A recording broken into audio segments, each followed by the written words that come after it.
Hello, it's Molly with Bridget's Grove and 30 Days of Goddess, and I wanted to offer a little mid-month check-in about your practice and to also explain a few things that I felt like might be helpful to hear about creating a daily practice. And I will say, so creating daily practices is something that has been really important to me for a number of years. And I have other resources available for creating daily practice, including a long audio that explores the different things that I do and the different things that people have shared with me. I also have the Whole and Holy Goddess Devotional, and then the first volume of the Goddess Devotional. So there's two volumes, and both of those also explore the process of creating devotional practices and daily practice in your life. And so I will acknowledge that daily practice feels confining for some people and doesn't feel necessary. So there's no rule book that says you must have a daily practice in your life, and if you don't, you're failing in some way. Like there's literally, if you find daily practice isn't something that's fulfilling to you or helpful to you, or seems like a tight box to cram yourself into, then do not feel obligated. You can have weekly practice, you can have monthly practice, you can have an evening practice, you can have totally spontaneous random practice. You're not failing without a daily practice. However, at the same time, I find that maintaining a daily practice, maintaining a daily devotional practice of some kind really can be the single most powerful spiritual experience of your life. It can be the single most powerful tool in your blessing basket for creating a more enriching and nourishing spiritual life. And it can hold deep lessons about making promises and showing up for yourself, showing up for the world, showing up for your life, showing up for the goddess. And so while I will say daily practice is 100% not required, I will also advocate for the power of a daily practice in your life as a support, as a comfort, as a guide, as a strengthener, so much. So I do have the audio I will link to about types of daily practice, but one of the things I wanted to say is that, so I had a question that said about 30 Days of Goddess feeling more like an arts and crafts project than a devotional experience. And so I wanted to address that because I feel like perhaps that something of what it's intended to be may have gotten lost if that's how it's being perceived or experienced. Because yes, creation and working with your hands, I mean, my whole life is devoted to like creating things through my hands.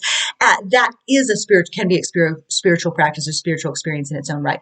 But a 30 Days of Goddess practice is meant to provide you with resources, tools, ideas, and encouragement to create a container for a daily practice that works for you. And one of the reasons that I created it is because I kept hearing from people kind of like, what next, or what do I actually do? So I have this sensation of being on a goddess-based path. I feel this call towards goddess-based practice. I feel these notes of inspiration or encouragement or the presence of the goddess in my life, but I don't know how to like bring that into more of a form or a shape. So I created the 30 Days of Goddess like resource bundle essentially to help you with things to shape that container.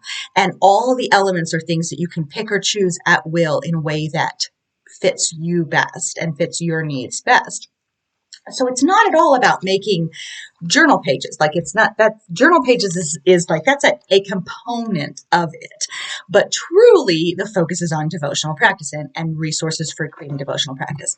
And so one of the things I wanted to say is I started 30 Days of Goddess in January, but devotional practice on a daily level has been a part of my life for at least 10 years. And one of the things that I wanted to mention about that is I remember really strongly that sensation of longing for the experience, for the connection, for feeling, because I'd have these moments, these flashes of insight, these, streaks of inspiration, these encounters with the sacred, these glimpses of divinity. And then life would feel kind of stale and dusty and tired. And I was longing. So at the time I was working on my doctorate in ministry in goddess studies. So I was working on my doctoral degree, and I was thinking like, I want this to be like front and center in my life. I want this to be my reality. I want this sense of walking in the palm of her hand to be part of my day every day. And so I had that feeling of being kind of stale and tired, or I'd have the connection and then it would kind of slip away, or I'd have the flash and then it would kind of slip away. And so what I'm here to say is the single most important influence on connection to me was in establishing and maintaining daily practice, regardless of feeling stale or tired or discouraged or disconnected. So if we let go, if as soon as we feel stale or tired, we let go of what has been nourishing and nurturing and connecting for us in the past, then we're missing an opportunity. And that's not, there's a nuance here between like force and like grind. And like, I do not want to make it sound like a goddess-centered path is about like dogged, slogging through the muck and like forcing yourself to do all the stuff when it feels hollow and meaningless. That's not what I'm talking about at all.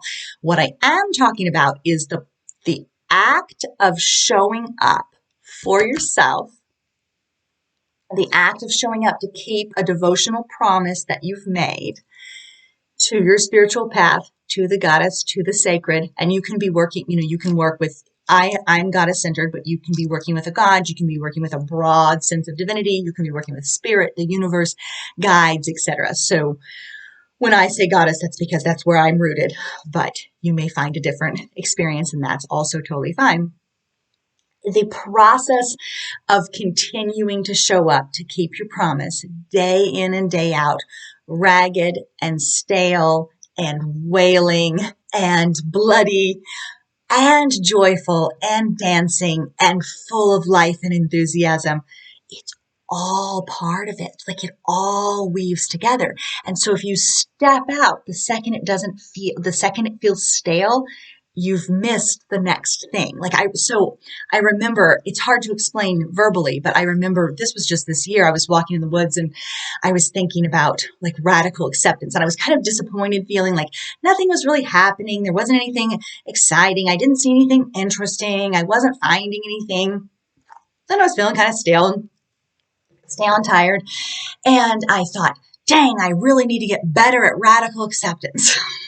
Which is kind of ironic because radical acceptance is about accepting what there is. And sometimes you're accepting feeling stale and tired. You're not like radical acceptance doesn't mean, boom, now everything is magical and wondrous at all times. It means that our lives are full of lots of different experiences and we can accept each one as they come. And so radical acceptance is not an achievement that you're going to level up to or an assignment upon which you're going to get an A. And so I had to laugh at myself because of that pressure, that sensation of like, I've got to get better at radical acceptance. I've got to get an A on this assignment of being super accepting.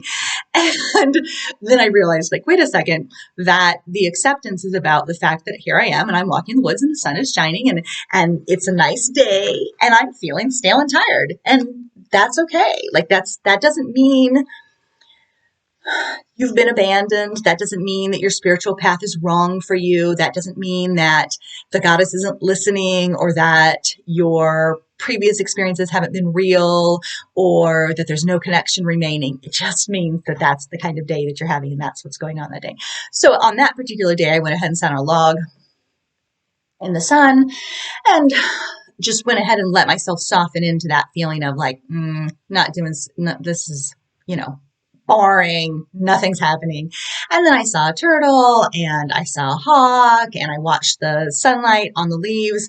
And by the time I stood up again, I was like, oh, okay, things are good again. And so my point being is that it's not, it's a life and not an assignment. And so, but I wanted to explain, like, so how I use the prayer book and how I use the resources that I created to share for this, like, that can look different for you. And you're meant to pick and choose and kind of dip and dive in the way that feels like it nourishes you.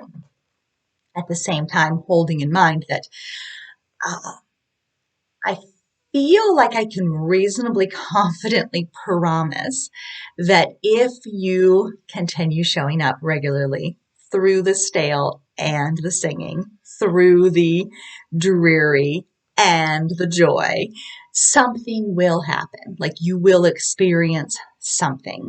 And ideally, that is a renewed connection. But perhaps it is simply a greater sense of trust in yourself and your ability to keep promises to yourself.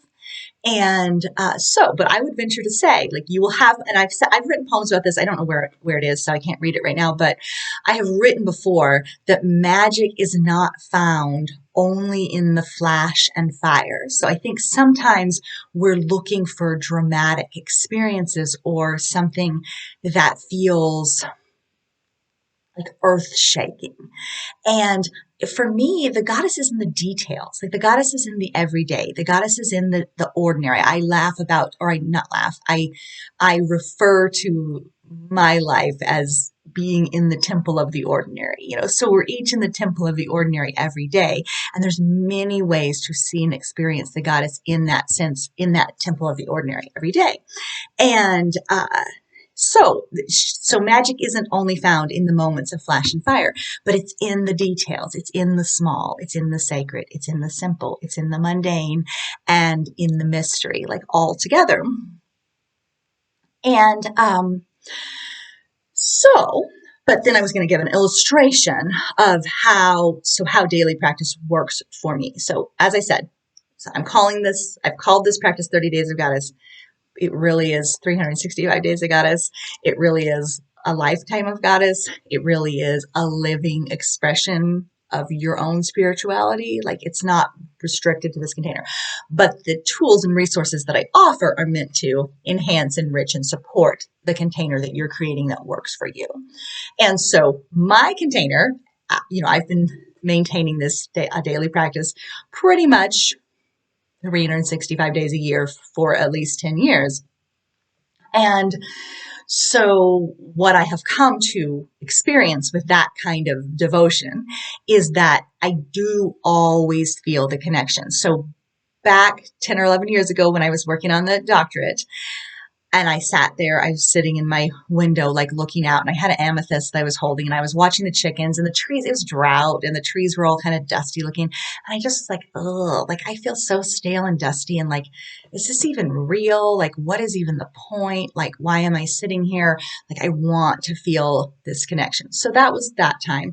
And now I will say that I feel the connection, the goddess connection, and you may have different names for it. I think what I call goddess is often what some people would call spirit or the universe or, the earth or energy, etc. And I sometimes call her the great grand web of incarnation in which we are all held, so that web of life that holds everything. And I feel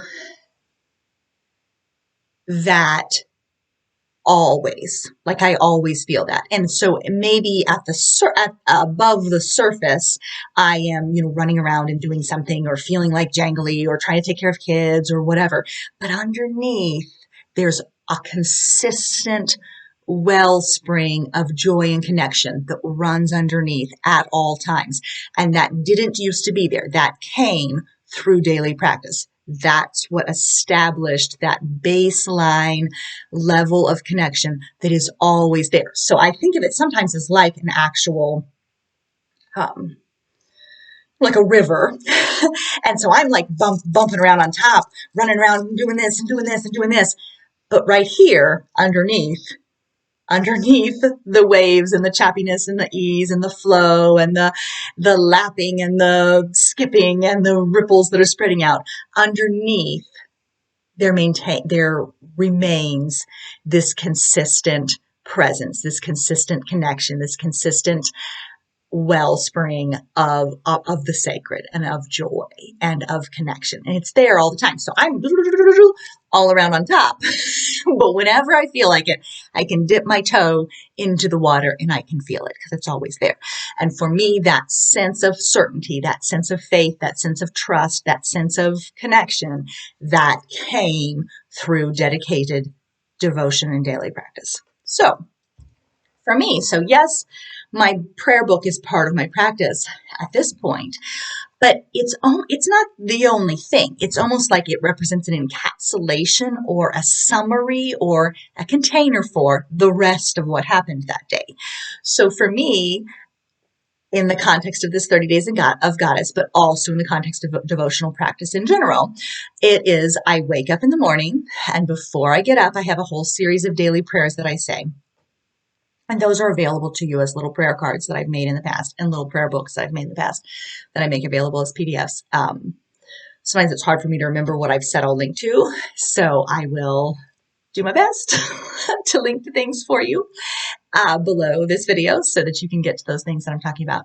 But I have this series of prayers that I say. It's extremely important to me that something that feels important to me is that if I want for devotional practice to take a central part in my life, that it's the first thing that I spend time on. It's the first thing that I pay attention to in the morning. So if I want to feel connected to the goddess, then I need to make sure that that's the first thing I reach out for in the morning, rather than checking on Facebook or looking at text messages or anything like that. And so I have a series of prayers that I say typically before I get up in the morning. They're all memorized, and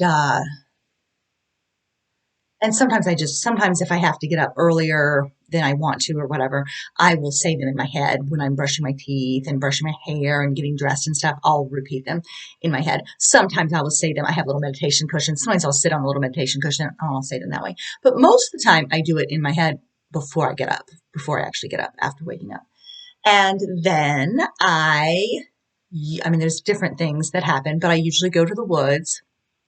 And while I'm in the woods, I notice what I notice. I see what I see. I pay attention to the rhythm of life, what's unfolding around me, what flies, what crawls, what jumps, what walks.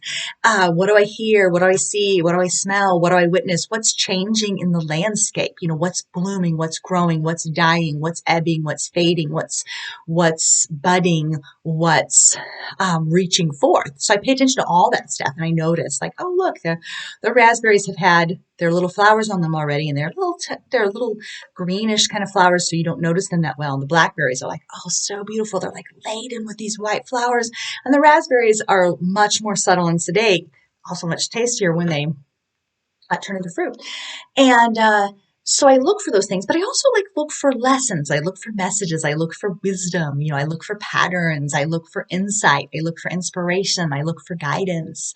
And so I sit on the rocks. Sometimes I put my hand on my heart and say, Goddess, guide me. Sometimes I talk to Persephone, who is the goddess that I work with very often.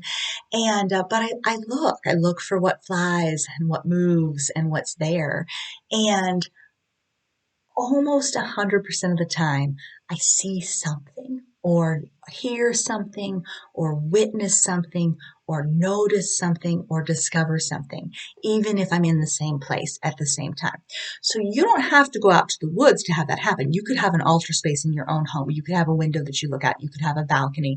You could have a front porch. For me, it's going out to that same place in the woods. And I'm really stunned by how many different things can happen in the literal exact same patch of ground. Like, I am shocked that I can continue to discover something new in the same square footage for more than 10 years.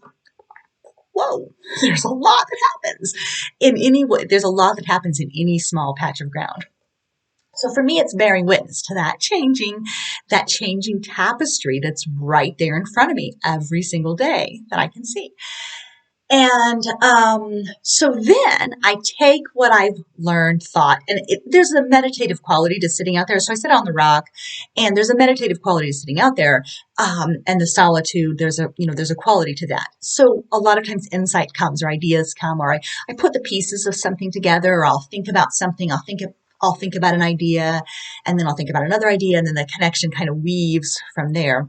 So then I come back in, and then usually that's when the prayer book comes in, as I synthesize what I experienced with the prompt word of the day, with a prayer, with a blessing, with an affirmation, with art. A lot of times for example, one of the things I noticed is that the maple seeds have fallen very early. There was a late frost in it, so it abbreviated the maple season, and they all the little all the little seed pods have fallen down already, and they're small. So, like, for example, I would bring one of those little seed pods back with me, and I'll glue it into my little book. So that becomes, the prayer book practice becomes a synthesis of the other things that I've experienced. It by itself isn't everything. It is the place. It is the holding place. It's the sacred container. It's the spot where I then put what I've learned, what I've discovered, what I've uncovered, what I've been thinking about. So I'll write a new blessing, I'll write a new prayer, I'll write a new affirmation, and I'll pick out the different elements. I'll pick the cards from the printable decks that I've made for you. I'll pick those cards. I'll think if there's a prompt, I'll think about that. If there's I always try to connect the affirmation and the prayer of the day to the word of the day, but sometimes it's only loosely connected. Sometimes it's thematically connected and not necessarily emphasized with the word, but the word just gives you, again, a little bit of a shape, a little bit of container, somewhere to kind of put your attention to help you build your connection. So it by itself isn't the connection. It's the container for you to build a connection. And then I pick my rune. I pick, right now I'm doing Goddess Oracle deck. And so I'll pick the Goddess Oracle deck card, see how those work together. So I'm rereading Patricia Monahan's Goddess Companion book. So I'll read the entry for that day and sometimes put the three together, like here's the little reading that goes with the Goddess Companion. Here's the goddess card I drew. Here's the rune. Like, how do they work together? And then sometimes I'll read aloud. Like, I pick my own little cards. Let's see if I pick my own little cards. And then sometimes, oops. So, for example, this one is one of the printouts, and I stuck it in to make a pocket, and then I put affirmation cards in it that were things I kind of need a little extra boost of encouragement. And so the book becomes, paging back through the book becomes almost a type of choose your own adventure, a little spot of nourishment in and of itself, paging back through. And then you look in your pocket and you're like, ooh, reclaim joy as an act of resistance. And it itself becomes kind of another little message for you in that day. So a lot of times I will read my little prayer aloud that I've drawn from my own little deck. Sometimes I'll open another book or my own devotionals and I'll read one of those aloud. Sometimes I light a candle. I have a little home ritual outline that I've made as a little book, and I've printed that out and made it into a tiny book in there. Sometimes I'll do that little home ritual. Sometimes I'll do a body blessing. Those are all available to you on little cards and things as well. So again, all these resources are meant for you to use to create what works for you. So you can combine them, mix and match them, work them in any way you want. And the point is daily practice and connection, not how much, how big, and how fancy. So when you make your commitment, and I'll put the little graphic with this that I made about like reminders, keeping it simple, keeping it small. I'll put that little graphic with this video as well for a synopsis. But the point is showing up that in some way every day. So mine doesn't always look the same. I still call that a devotional practice. I still call that 30 Days of Goddess, what I just described, the act, the prayers in the morning, the act of going down to the woods, the coming back and synthesizing it, the picking a prayer card and reading it aloud, the working on my prayer book page.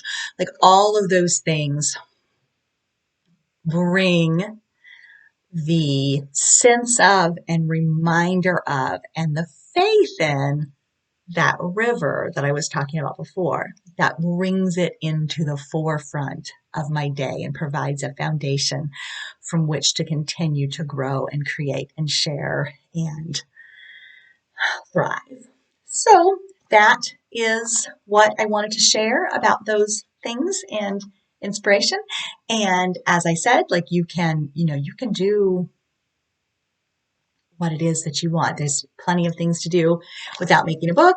I don't want to minimize. I love these books and I don't want to diminish the role and value that they can have, because I have found it really life enhancing and rewarding and enriching to work on the little book every day. Like that's been dramatically rewarding to me and dramatically nurturing and nourishing to me, as well as shaping